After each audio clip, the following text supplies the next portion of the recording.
Hello students, after studying this module, you shall be able to define the term communication, describe the communication process, know the nature of communication, analyze the communication process, identify the flow of communication in organizations, and learn the methods of communication. The importance of communication. Communication pervades all the activities in an organization. No group or organization can exist without communication. It's through this process that the things get done in the organizations. The employees in workplace are continually involved in and affected by the communication process. Every manager needs to be an effective communicator. It's a critical skill due to which managers' planning, organizing and controlling functions become operationalized. As mentioned above, that in an organization's functioning, communication itself is unavoidable, but ineffective and faulty communication is avoidable. Everything a manager does communicate something in some way to somebody or some group. Indeed, research indicates that poor or ineffective communication is probably the most frequently mentioned source of interpersonal conflict. Because of its importance to organizational productivity and effectiveness, it becomes important to delve deeper into this topic. This would in turn provide us a clear understanding about the process of communication and also the task of becoming an effective communicator. Now coming to communication, its basic nature and process. Let's define the term communication and know its meaning.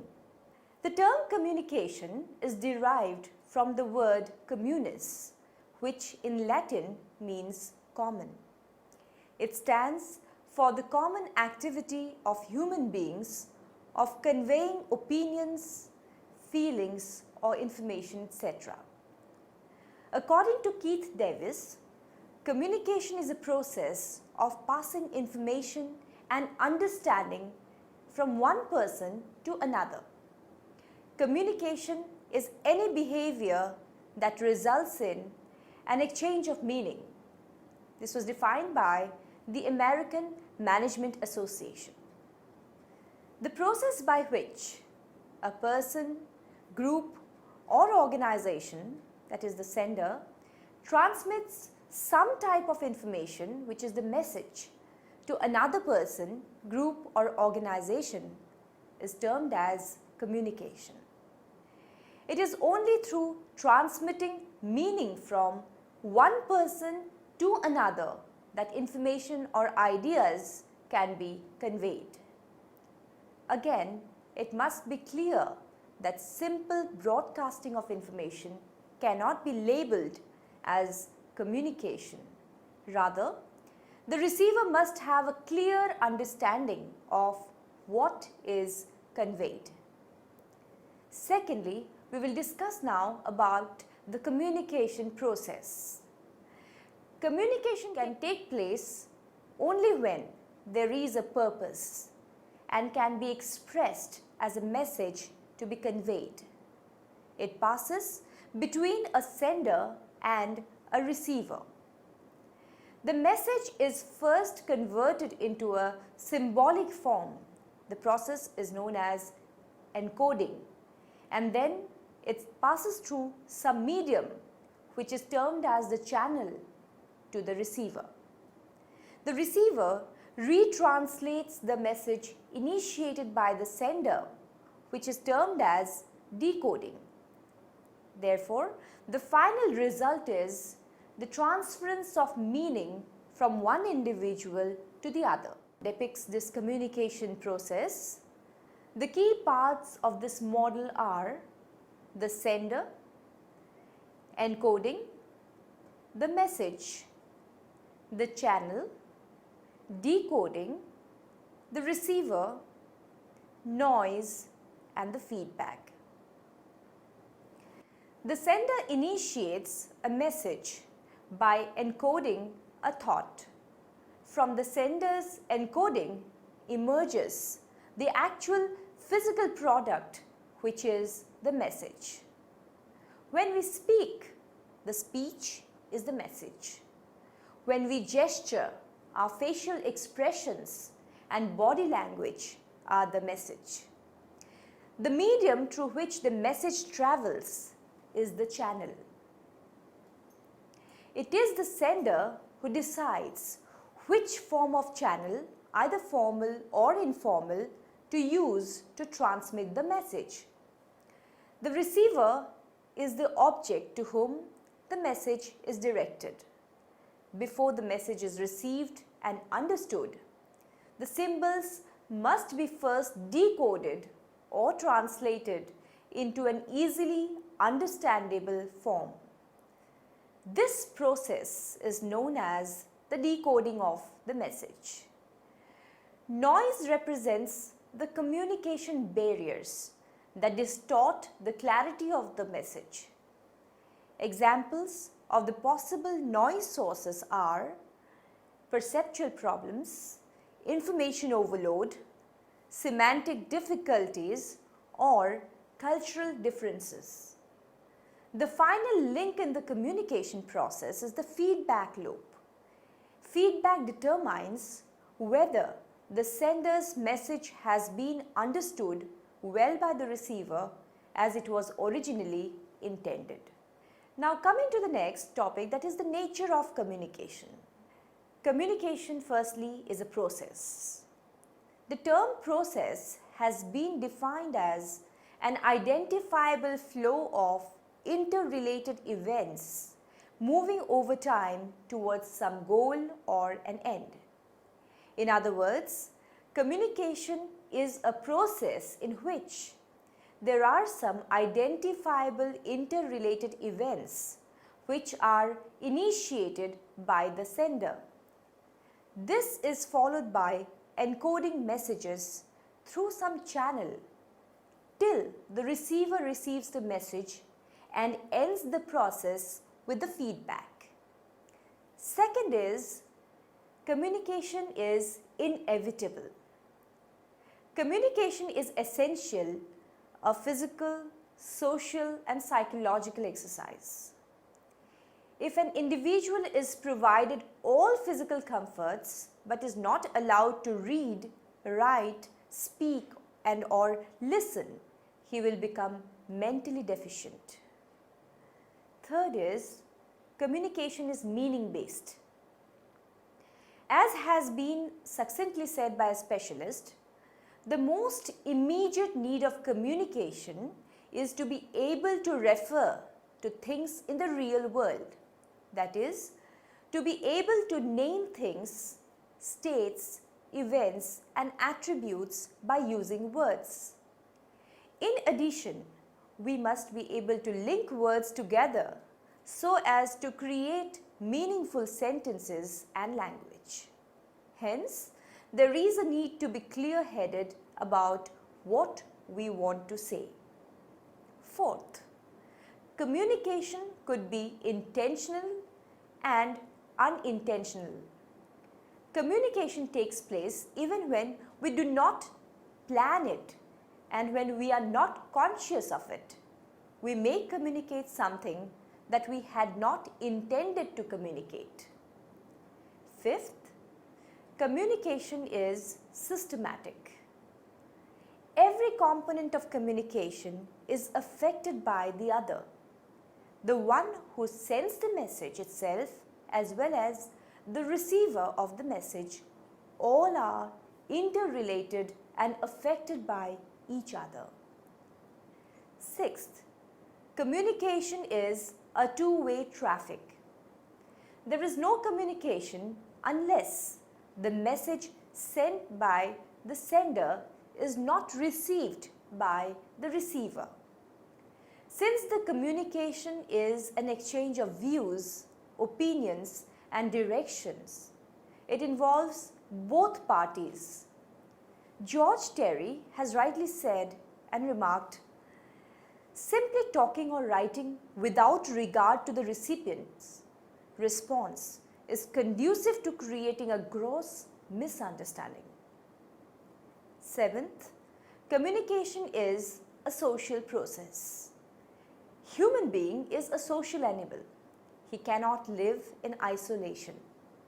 Communication is a process which helps human being to interact and socialize, making it a social process. Eighth, communication is a dynamic process. By dynamic we mean ever-changing. Communication is not constant or one-time event. It is a dynamic and ever-changing all the time. Ninth, communication is a continuous process. More often than not, it is repeated to achieve desired results. It is an ongoing process in which one interaction is followed by another. 10th, communication involves interaction and transaction. Participants of communication of exercise, exchange ideas and information besides influencing each other in the process. They share and exchange thoughts and meanings. 11th, communication is a spiraling process. Communication between the receiver and the sender usually does not start at the same level, nor does it grow at the same rate. This is due to the difference in the abilities of the sender as well as the receiver. Moreover, noise and time have an impact on it. As a result, communication takes a spiral stage before it gets completed and reaches the receiver at the same level and space. 12th, communication is contextual. Communication happens with reference to a particular context. The same words would mean different meanings if they are said in different context. Hence, meaning differ as per the situation. 13th, communication needs proper understanding.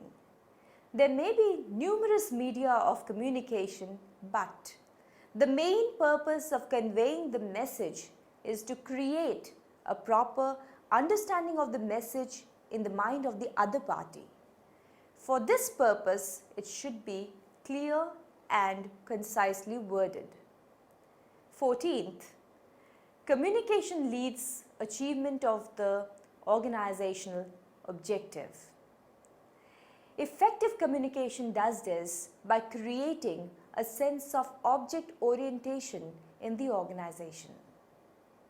15th, communication shares thoughts and ideas which produce response. Thoughts and ideas which do not produce a response do not come under the purview of communication. 16th, communication is the lifeblood of the business. No business organization and no civilized society can exist without the existence of an effective communication network. Through communication, people working in an organization get activated and involved in performing a variety of roles for achieving organizational goals. Various modes of communications are used for people outside to expose them to the existence, products, profit and progress of the organization. Now let's talk about the functions of communication. According to S.P. Robbins, in any group or organization, communication serves 4 vital functions, namely control, motivation, emotional expression, and information. First is the control function. In an organization, communication serves to control the behavior of members in several ways. In any workplace, there exists authority hierarchies and formal guidelines which each employee is expected to follow. Any job-related grievances or issues should be first communicated to the immediate boss or the supervisor.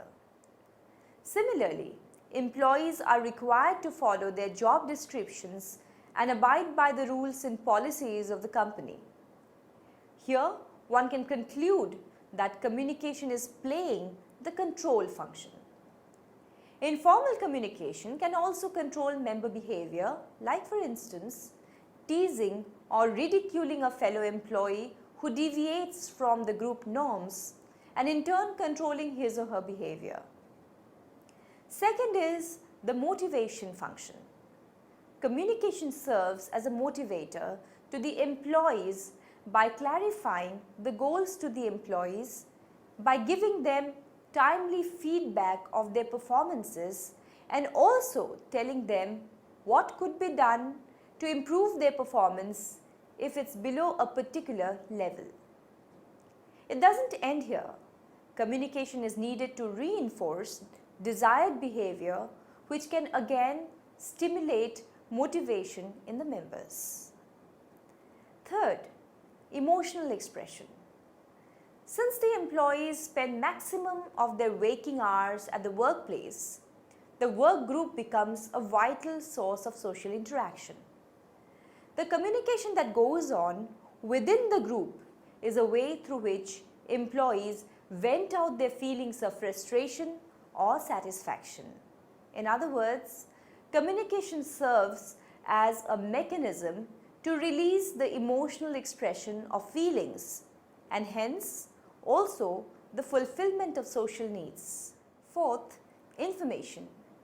Communication provides important information and data that are required by the individuals and the groups in order to facilitate the decision-making process in the organization. This is done through transmitting the data to identify and evaluate alternative choices. Information consists of facts, figures, and data arranged in a pattern which are useful for different purposes. Example, list of names, address and telephone numbers of customers, etc. Information is very necessary in an organization as it reduces uncertainty about the situation or the environment. It helps an employee to get acclimatized to the rules, regulations, norms, and culture of an organization. None of the above mentioned functions must be considered more important than the other. Each of these is equally important for effective functioning of a group or an organization. Now let's talk about the direction of communication. Communication can flow vertically or laterally. The vertical dimension can further be classified into downward and upward communication. Exhibit 19.2 illustrates the direction of communication flow in an organization. First is the downward communication. Communication that flow from one level of a group or an organization to a lower level is known as the downward communication. When managers communicate with employees, it's usually downward communication. Downward communication is used by the team leaders and managers to assign goals, provide job instructions, inform employees of various policies and procedures, point out problems which seek their attention, and also to provide valuable feedback about performance. It's not mandatory for downward communication to always be oral or face-to-face contact. When a team leader sends a reminder email to the members of the team, reminding them of an upcoming deadline, he or she is using downward communication. Some other examples of downward communication are group or mass distributed emails, job instructions, official memos, policy statements, procedures, manuals, and company publications. The second is upward communication. Upward communication flows to a higher level in the group or organization. It's used to provide feedback to the higher ups, inform them about the progress towards the goals, and also throw light upon the current problems. Through upward communication, managers become aware about how employees feel about their jobs, co-workers, and the organization in general. Managers can rely upon upward communication for ideas on how things can be improved. Some examples of upward communications are the suggestion boxes, employee attitude surveys, grievance procedures, etc. Next is the lateral communication. When communication takes place among the members of the same work group, among members of work groups at the same level, among managers at the same level, or among any horizontally equivalent personnel, we describe it as a lateral communication. Despite the effectiveness of vertical communication, we need lateral or horizontal communication in order to save time and facilitate coordination. Since strict adherence to the formal vertical structure for all communication can impede the efficient and accurate transfer of information, lateral communication can be very beneficial. In such a situation, lateral communication occurs with the knowledge and support of the superiors, but can create dysfunctional conflicts when the formal vertical channels are breached. Now let's talk about interpersonal communication. Verbal communication. People essentially rely upon two basic communication methods in order to transfer meaning between and among each other. They are the verbal communication, which can be either oral and written, and non-verbal communication. First, let's talk about the oral communication. The most important way of conveying messages is oral communication. Group discussions and formal one-on-one discussions, speeches, and the informal rumor mill or grapevine are popular forms of oral communication. Oral communication is generally preferred because of its speed and feedback. A verbal message can be conveyed and a response received in least possible time orally. If the message is not clear to the receiver, rapid feedback allows for early detection by the sender, which in turn allows for early correction. The major drawback of oral communication is when the message has to pass through a number of people. Chances are fair that distortions may occur, and by the time the message content reaches the final destination, it's quite different. Now let's come to the written communication. Written communication includes fax transmissions, letters, memos, electronic mail, instant messaging, organizational periodicals, notices placed on the bulletin boards, or any other device that is transmitted via written records or symbols. The biggest strength of using written communication is its tangibility and verifiability. When printed, both the sender and the receiver have a record of the communication, and the message can be stored for indefinite period. Also, a written record can be referred to at a later period of time when need arises. A final benefit of all written communication comes from the process itself. One is usually more careful with the written word than the oral word. Written communications are more likely to be well thought out, logical, and clear. Of course, written messages do have their own drawbacks. Firstly, it's time consuming as compared to oral communication. Oral communication allows receiver to respond rapidly to what he thinks he hears. However, written communication does not have an inbuilt feedback mechanism. One cannot be sure that the email sent is received, and if received, there is no guarantee that the receiver would interpret it as the sender intended. The non-verbal cues are absent in written communication. Now let's talk about the non-verbal communication. The discussion of communication shall be incomplete if we don't consider non-verbal communication, which includes body movements, the intonation or emphasis we give to words, the facial expressions, and the physical distance between the sender and the receiver. For instance, in a party, a glance, a smile, a frown, and a provocative body movement all convey meaning. Body language adds to and often complicates verbal communication. When non-verbal communication is combined with oral communication, it gives a fuller meaning to the sender's message.